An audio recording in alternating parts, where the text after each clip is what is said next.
Hi friends, ഞാനിന്ന് പറയാൻ പോകുന്നത് നമ്മുടെ എല്ലാവരുടെയും വീടുകളിൽ ഉപയോഗിക്കുന്നതാണ് കുക്കറിന് വരുന്ന കംപ്ലൈൻറ്റുകളെ പറ്റിയാണെന്ന് പറയുന്നത്. കുക്കർ കംപ്ലൈൻ്റ് ആയിട്ട് നമ്മൾ അറിയാതെ ഉപയോഗിച്ചിട്ട് നമ്മുടെ ഉപയോഗിക്കാനുള്ള ഗ്യാസും എല്ലാം വളരെ നഷ്ടം വരുന്ന സംഗതിയാണ് കുക്കർ പോലുള്ള ഉപകരണങ്ങൾ. ഇതിൽ കംപ്ലൈൻറ്റ് വന്നു കഴിഞ്ഞിട്ട് നമ്മൾ നന്നാക്കാതെ ഉപയോഗിക്കുമ്പോൾ നമ്മുടെ ഗ്യാസെല്ലാം കുറേ നഷ്ടം വരുന്നതാണ്. ഇതിൽ മുന്നേ ഞാൻ വീഡിയോ ഫ്രിഡ്ജിൻ്റെ, വാഷിംഗ് മെഷീൻ്റെ എല്ലാം കംപ്ലൈൻറ്റുകളെ പറ്റിയിട്ട് ഞാൻ വീഡിയോ ഇട്ടിട്ടുണ്ട്. എല്ലാവരും അത് ആവശ്യമാണെങ്കിൽ പോയിട്ട് കാണണം. ഇന്ന് ഞാൻ പറയുന്നത് കുക്കറിനെ പറ്റിയാണ്. നമ്മുടെ കുക്കർ കംപ്ലൈൻ്റ് ആയിക്കഴിഞ്ഞാൽ നമുക്ക് റിപ്പയർ ചെയ്യാൻ പറ്റാതെ നമ്മൾ അത് തന്നെ ഉപയോഗിച്ചുകൊണ്ടിരിക്കുന്നു, കംപ്ലൈൻറ്റ് തീർക്കാതെ. അപ്പോൾ നമ്മളെ ഇതിന് ഉപയോഗിക്കുന്ന ഗ്യാസെല്ലാം വെറുതെ നഷ്ടമാകുന്നു. കാരണം ഇതിൽ പ്രഷർ വരാതെ, വിസിൽ ചെയ്യാതെ ഗ്യാസ് നമ്മൾ വെറുതെ കത്തിക്കൊണ്ടിരിക്കുന്നു. അപ്പോൾ ഇത് ഒന്ന് രണ്ട് കംപ്ലൈൻറ്റ്, ചെറിയ കംപ്ലൈൻറ്റ്, അത് നിങ്ങൾക്ക് തന്നെ നന്നാക്കാൻ പറ്റുന്ന ചെറിയ ചെറിയ കംപ്ലൈൻറ്റുകളാണ് കുക്കറിൽ വരുന്നത്. അതിൻ്റെ കംപ്ലൈൻറ്റുകളെ പറ്റി ഞാൻ പറഞ്ഞു തരാം. കുക്കറിൽ നമ്മൾ ഉപയോഗിക്കുമ്പോൾ ഈ വാഷർ എന്ന് പറഞ്ഞു കഴിഞ്ഞാൽ ഇതിൻ്റെ പാത്രവും ഇതിൻ്റെ ഈ മൂടിയും തമ്മിലുള്ള ജോയിൻ്റാണ് ഈ വാഷർ എന്ന് പറയുന്നത്. ഈ വാഷർ കുറേ കാലം ഉപയോഗിക്കുമ്പോൾ ഈ വാഷർ ചുരുങ്ങി പോകുന്നു. ഇതുപോലെ ഇങ്ങനെ തടിച്ച് നിൽക്കേണ്ട വാഷർ ഇത് ചുരുങ്ങിയിട്ട് ഈ കുക്കറിൻ്റെ ഈ പാത്രവും ഈ മൂടിയും തമ്മിൽ ഗ്യാപ്പ് വരുന്നു. അപ്പോൾ എന്താ സംഭവിക്കുന്നത് വെച്ചാൽ ഈ ഡബർ ബീഡിങ്ങിൻ്റെ സൈഡിൽ കൂടെ ലീക്കായിട്ട് പ്രഷർ പോകും. അപ്പോൾ നമുക്ക് ഇതിൽ വരേണ്ട വിസിൽ വരാതെ വെറുതെ നമ്മളെ ഗ്യാസെല്ലാം പോയിക്കൊണ്ട് നിൽക്കുന്നു, ആവശ്യമില്ലാതെ കത്തിക്കൊണ്ട് നിൽക്കുന്നു. കുറേ കത്തിക്കഴിഞ്ഞാലും ഇത് വിസിൽ വരാതെ നമ്മളെ ഇതൊന്നും പാകമാവാതെ നിൽക്കുന്നു. അപ്പോൾ നമുക്ക് ഗ്യാസ് ഒരുപാട് നഷ്ടം വരുന്നു. അതിന് കാരണം എന്ന് വെച്ചാൽ ആദ്യത്തെ കംപ്ലൈൻറ്റ് വരുന്നത് ഈ ഡബർ ബീഡിങ് ചുരുങ്ങി പോകുന്നു കുറേ കാലം ഉപയോഗിക്കുമ്പോൾ. ഇതിങ്ങനെ പിടിച്ചു നോക്കിയൊരു തടുപ്പ് കാണാം. ആ തടുപ്പ് ചുരുങ്ങിയിട്ട് ഈ മൂടിയും ഈ പാത്രവും തമ്മിലുള്ള ഗ്യാപ്പ് വരികയും ഇതിൻ്റെ സൈഡിൽ കൂടെ പ്രഷർ ലീക്കായി പോവുകയും ചെയ്യുന്നു. അതിന് നമ്മൾ ഈ കംപ്ലൈൻ്റാണ്, ഈ സൈഡിൽ കൂടെ പ്രഷർ ഒഴിഞ്ഞു പോകുന്ന കംപ്ലൈൻ്റ് ആണെങ്കിൽ നമ്മളുടെ ഈ മൂടിയുടെ ഈ ഡബർ ബീഡിങ് നമ്മൾ കൊണ്ടുപോയിട്ട് മിക്സീൻ്റെ എല്ലാം സ്പെയർ പാർട്സ് ഉണ്ടാവും. ഇതേ അളവിൽ കിട്ടണമെങ്കിൽ ഇതേ അളവിൽ നമ്മൾ സ്പെയർ പാർട്സിൽ കൊണ്ടുപോയിട്ട് കഴിഞ്ഞാൽ അവർ ഇതേ അളവിൽ നമുക്ക് ബീഡിങ് തരും. ഇതേപോലത്തെ ബീഡിങ് ആണെങ്കിൽ. പിന്നെ വേറൊരു ടൈപ്പ് ബീഡിങ് വരുന്നുണ്ട് ചില മിക്സികൾക്ക്. ഇതുപോലത്തെ ഇതും കുറേ കാലം ഉപയോഗിക്കുമ്പോൾ ചുരുങ്ങി പോകുമ്പോൾ ഇതിനുള്ളിൽ നിൽക്കുമ്പോൾ ഗ്യാപ്പ് വരുന്നു. അപ്പോൾ നമ്മൾ ഈ ബീഡിങ്ങും അല്ല ഇതുപോലത്തെ ബീഡിങ് ആണെങ്കിൽ ഇത് കൊണ്ടുപോയിട്ട് കടകളിൽ കൊണ്ടുപോയിട്ട് ചോദിച്ചു കഴിഞ്ഞാൽ അവർ ഇതുപോലത്തെ ബീഡിങ് തരും. അപ്പോൾ നമ്മൾ ഇതിലേക്ക് ഇട്ട് കൊടുത്താൽ മതി. അപ്പോൾ ഇതും ഈ മൂടിയും ഈ കുക്കറും തമ്മിലുള്ള ഗ്യാപ്പ് ഇല്ലാണ്ടാവുന്നു. നമ്മൾ പുതിയ ഈ വാഷർ ഇടുമ്പോൾ ഇതിൽ കൂടെ ഈ സൈഡിൽ കൂടെ വരുന്ന ലീക്ക് ഇല്ലാണ്ടാവുകയും നമ്മുടെ കുക്കറിൻ്റെ വിസിൽ വരികയും ചെയ്യുന്നു. ആദ്യത്തെ കംപ്ലൈൻറ്റ് ഇതാണ് വരുന്നത്, ഈ ഡബർ ബീഡിങ്. ആ ഡബർ ബീഡിങ് ലീക്ക് മനസ്സിലാക്കാൻ വേണ്ടിയിട്ട് നമുക്ക് ഇതിലെ ഇങ്ങനെ വെച്ച് കഴിയുമ്പോൾ ഈ സൈഡിൽ കൂടെ ലീക്ക് വരുന്നതായിട്ട് കാണാം. ലീക്ക് വരികയും ഈ ഇതിൽ വെക്കുന്ന വിസിൽ വരാതിരിക്കുകയും ചെയ്യും. ഇവിടെ ഇരിക്കുന്ന വിസിൽ വരാതിരിക്കുകയും ചെയ്യും.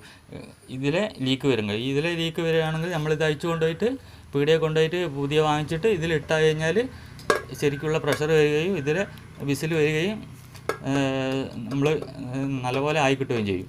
രണ്ടാമത്തെ കംപ്ലൈൻറ്റ് വരുന്നത് ഇതിലൊരു സേഫ്റ്റി വാൾവുണ്ട്. ഇതെവിടെയായിട്ട് കാണാം. ഈ വാൾവ് ഇതിനുള്ളിൽ കുറേ കാലം ഉപയോഗിക്കുമ്പോൾ ഇതിനുള്ളിലൊരു മെറ്റലുണ്ട്. അത് നമ്മൾ പ്രഷർ ഓവറായി കഴിഞ്ഞാൽ ഇതിലെ ലീക്കായി പോകും. കുറേ കാലം കഴിഞ്ഞ് ഉപയോഗിച്ച് കഴിയുമ്പോൾ ഇവിടുത്തേത് ഈ മെറ്റൽ വീക്കാവുകയും ഇതിലെ പ്രഷർ നമുക്ക് പൊട്ടിയിട്ട് പുറത്തേക്ക് പോരുകയും ചെയ്യും. അപ്പോൾ നമുക്കിത് നോക്കിയാൽ ഇതിനുള്ളിൽ കൂടെ ഉള്ളിലേക്ക് ഗ്യാപ്പ് കാണാം. ഇതിൻ്റെ ഉൾഭാഗത്ത് ഇവിടെ ഈ കറുപ്പ് കാണുന്ന ഭാഗം പൊട്ടിപ്പോവും. അപ്പോൾ ഇവിടെ ഒരു ഹോൾസായിട്ട് കാണാം. അപ്പോൾ ഹോൾസായിട്ട് കണ്ടാൽ നമ്മൾ കരുതേണ്ടത് ഈ വാൾവ് കേടായിപ്പോയിരിക്കുന്നു. ഈ വാൾവ് കേടായിപ്പോയി കഴിഞ്ഞാൽ നമുക്ക് ഇതിൽ വെച്ച് കഴിഞ്ഞാൽ ഇതിൽ പ്രഷർ വരാതിരിക്കുകയും വിസിൽ വരാതിരിക്കുകയും ചെയ്യും. അപ്പോൾ നമ്മൾ ചെയ്യേണ്ടത് ഈ വാൾവ് അയച്ചു കൊണ്ടുപോയിട്ട് നമ്മൾ പീടികയിൽ കൊണ്ടുപോയിട്ട് ഇത് പുതിയ വാങ്ങിയിട്ട് ഫിറ്റ് ചെയ്താൽ ഇത് സിമ്പിളായിട്ട് ഇത് അയച്ചിട്ട് മാറ്റാൻ പറ്റുന്നതാണ്. ഞാൻ കാണിച്ചു തരാം. നമ്മൾ ഏതെങ്കിലും സ്പാനർ ഉണ്ടെങ്കിൽ, ഒരു അഡ്ജസ്റ്റബിൾ സ്പാനർ ഉണ്ടെങ്കിൽ, ഇത് 18 നമ്പറാണ് വരിക. ഇത് നമ്മൾ അഡ്ജസ്റ്റബിൾ സ്പാനർ കൊണ്ട് ഇവിടെ വെറുതെ കൈ കൊണ്ട് പിടിച്ചാൽ മതി. സ്ക്രൂ ഡ്രൈവർ കൊണ്ടാണ് ഇവിടെ പിടിക്കേണ്ടത്. പക്ഷേ കൈ കൊണ്ട് പിടിച്ചാൽ തന്നെ ചിലത് ഊരിപ്പോരുന്നതാണ്. ഇവിടെ പിടിച്ചിട്ട് ഇത് സുഖമായിട്ട് ഊരിയിട്ട് ഇങ്ങോട്ട് പോരും. ഇതിൽ ഹോൾസ് വന്നു കഴിഞ്ഞാൽ നമ്മളിത് മാറ്റി കൊടുക്കേണ്ടതാണ്. നമുക്ക് ഇത് സ്പാൻഡർ കൊണ്ട് ഇവിടെ കൈ കൊണ്ട് പിടിച്ചിട്ട് ഇത് സുഖമായിട്ട് ഇതുപോലെ ഇങ്ങോട്ട് അഴിഞ്ഞു പോരുന്നതാണ്.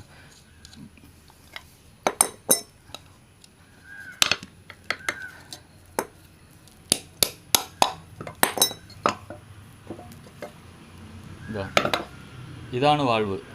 ഈ വാൾവ് ഇതിൽ ഹോൾസ് വന്നു കഴിഞ്ഞാൽ നമ്മുടെ പ്രഷർ നിൽക്കില്ല, വിസിലും വരില്ല. അപ്പോൾ ഇത് ഹോൾസ് കണ്ടു കഴിഞ്ഞാൽ ഈ നട്ട് സുഖമായിട്ട് ഇങ്ങോട്ട് ഊരാൻ പറ്റും. ഒരു അഡ്ജസ്റ്റബിൾ സ്പാൻഡറോ പ്ലെയറോ എടുത്താൽ ഇതിങ്ങോട്ട് ഊരി കഴിഞ്ഞാൽ ഇത് പുതിയ വാങ്ങിച്ചിട്ട് ഇതിൽ ഫിറ്റ് ചെയ്താൽ മതി. ഞാൻ പുതിയത് കാണിച്ചു തരാം. ഇതുപോലെ പുതിയത് കിട്ടും. അപ്പോൾ നമ്മൾ ആദ്യം ഇതിൻ്റെ നട്ട് ഇങ്ങോട്ട് ഊരുക. ഇതിലെ നട്ട് പിരിയായിരിക്കും, അത് ഇങ്ങോട്ട് ഊരിയിട്ടെടുത്തിട്ട് ഈ നട്ട് വരുന്നത് മൂടിക്കുള്ളിലാണ്, ഈ ഭാഗം വരുന്നത് മൂടിക്ക് പുറത്തും. ഇതുപോലെ ഈ നട്ടിൻ്റെ ഇവിടെ ഒരു ഡബർ വാഷർ ഉണ്ടാവും. ഇത് ഉള്ളിലാണ് വെക്കേണ്ടത്. ഇതുപോലെ ഉള്ളിൽ വെച്ചിട്ട് നമ്മൾ ഉൾഭാഗത്ത് ഇവിടെ കാണുന്ന ഈ നട്ട്, ഇതിൽ വരുന്ന നട്ട് ഉൾഭാഗത്താണ് വെക്കേണ്ടത്. ഇതുപോലെ ഇട്ടിട്ട് സ്പാൻഡർ കൊണ്ട് ടൈറ്റാക്കി കൊടുത്താൽ മതി. ഇത് ഏകദേശം കൈ കൊണ്ട് ടൈറ്റ് ആയി തന്നെ ഏകദേശം ആവും. അത്രയ്ക്ക് സുഖമായിട്ട് ഇടാൻ പറ്റുന്നതാണ്.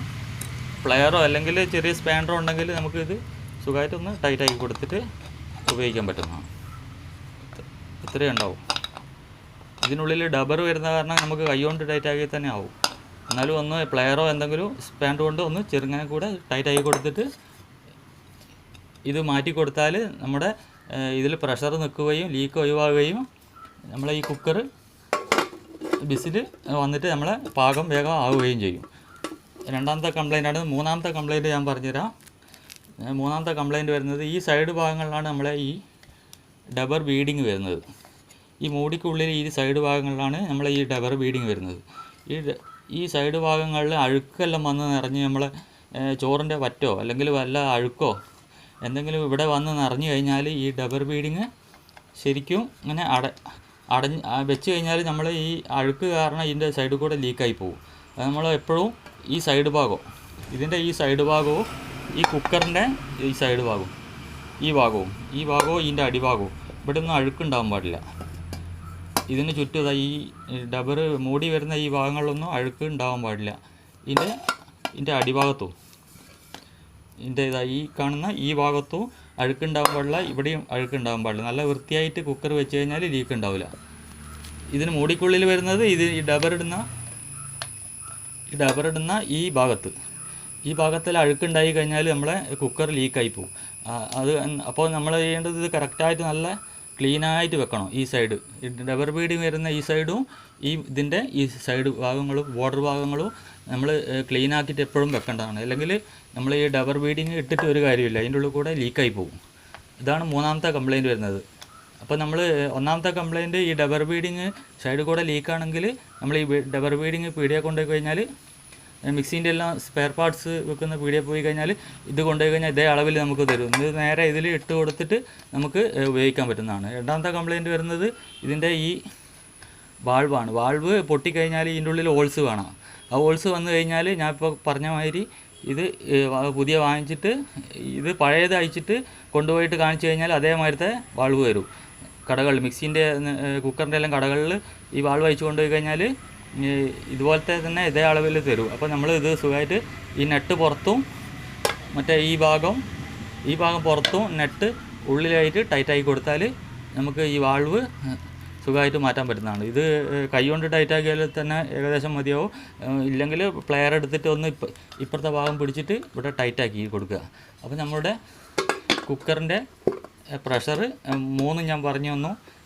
ആദ്യത്തേത് ഈ ഉള്ളിലുള്ള ബീഡിങ്ങിൻ്റെ, രണ്ടാമത്തേത് ഈ വാൾവ് പോയിട്ട് ഇടാനുള്ളത്, മൂന്നാമത്തെ പറഞ്ഞത് ഈ സൈഡ് ഭാഗങ്ങളിൽ ബോർഡർ ഭാഗങ്ങളിൽ അഴുക്കുണ്ടായി കഴിഞ്ഞാൽ ഇതിൻ്റെ ഉള്ളിൽ കൂടെ ലീക്കായി പോകും. ഈ മൂന്നും നിങ്ങൾക്ക് തന്നെ സുഖമായിട്ട് വീട്ടിൽ നിന്ന് റിപ്പയർ ചെയ്യാൻ പറ്റുകയുള്ളൂ. നിങ്ങളുടെ കുക്കറുകൾ എന്തെങ്കിലും വിസിലില്ലാതെയോ അല്ലെങ്കിൽ പ്രഷറില്ലാതെയോ വെച്ച സാധനം ആവാതിരിക്കുമ്പോൾ നിങ്ങൾക്ക് തന്നെ സുഖമായിട്ട് ഇത് ഉപയോഗിക്കാൻ പറ്റും. നിങ്ങളുടെ വീട്ടിൻ്റെ അടുത്തുള്ളൊന്നും ചിലപ്പോൾ റിപ്പയറിങ് കടകൾ ഉണ്ടാവില്ല.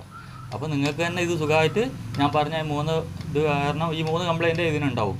ഈ 3 മാറ്റി കഴിഞ്ഞാൽ നിങ്ങൾക്ക് കുക്കർ പുതിയ മാതിരി ഉപയോഗിക്കാൻ പറ്റുന്നതാണ്. പ്രഷർ വരികയും നിങ്ങളുടെ വീട്ടിലെ ഗ്യാസ് നഷ്ടമൊന്നും ഉണ്ടാവാതെ സുഖമായിട്ട് നിങ്ങൾക്ക് ഇത് വർക്ക് ചെയ്യിക്കാൻ പറ്റുന്നതാണ്. ഞാൻ പറഞ്ഞതെല്ലാം ഇഷ്ടപ്പെട്ടെന്ന് കരുതുന്നു. എൻ്റെ വീഡിയോ ഫ്രിഡ്ജ്, വാഷിംഗ് മെഷീൻ അതുപോലുള്ള ഗൃഹോപകരണങ്ങളുടെ റിപ്പയറിങ് ഞാൻ ഇതിൻ്റെ മുന്നിലുള്ള വീഡിയോയിൽ ചെയ്തിട്ടുണ്ട്. എല്ലാവരും അത് പോയി കാണണം. എനിക്ക് സപ്പോർട്ട് തരണം.